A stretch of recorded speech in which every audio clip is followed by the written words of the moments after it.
Let's bring in Republican Congressman Andy Biggs of Arizona. You're a border state, Congressman.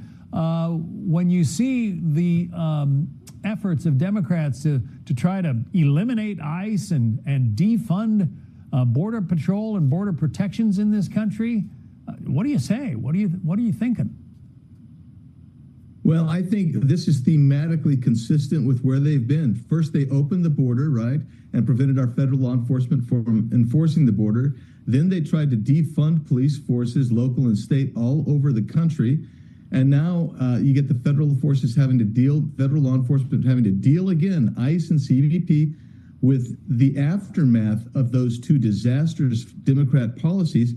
And they don't want to allow us to even fund these folks. And so I think this is just consistent with them. They don't seem to understand American sovereignty, the need for safety in this country, and they don't appreciate President Trump's policies, which have secured our border better than at any time in my lifetime.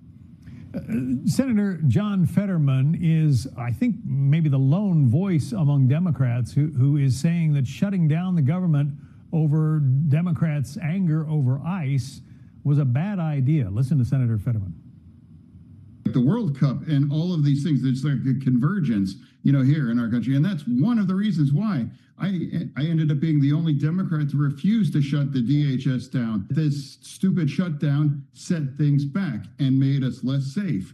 We never walked away with any kinds of reforms and ICE that, we all maybe would have wanted those things. But that's why I refused to shut it down and make us less safe.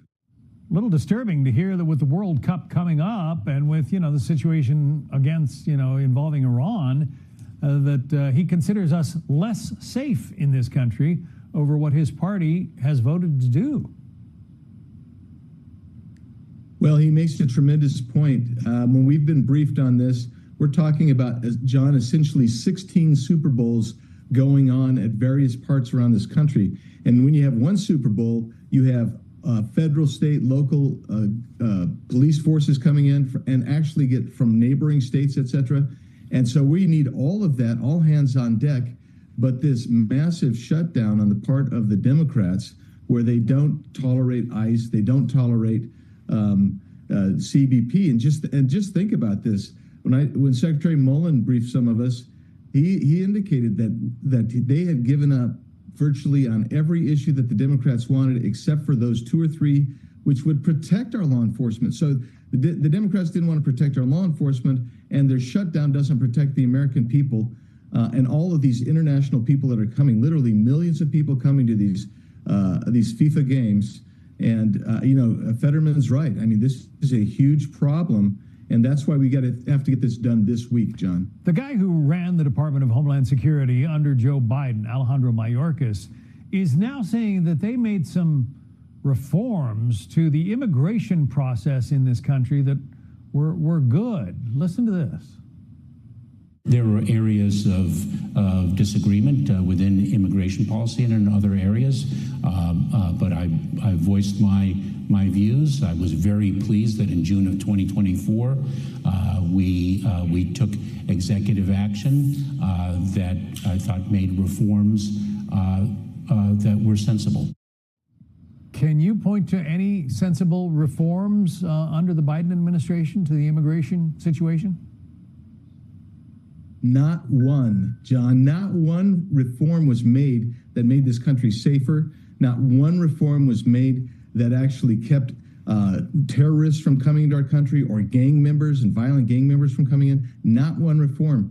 When Secretary Mayorkas was making reforms, they all went to make our nation less secure, less safe, and a less sovereign state.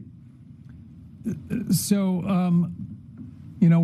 with the games coming up, FIFA games coming up, and with DHS sort of back on its feet now, how confident are you that they're going to be able to, go full court press and keep those games secure?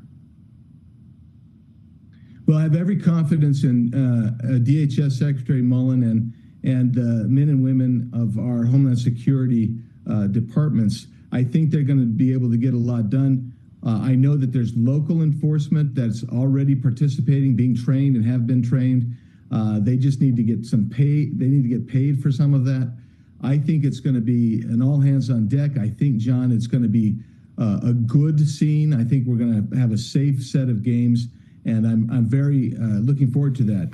The question, of course, is what happens elsewhere. You know, do we have a gap on the border? I hope not. I don't think we will. But this is a tall order that the Democrats have tried to prevent us from accomplishing.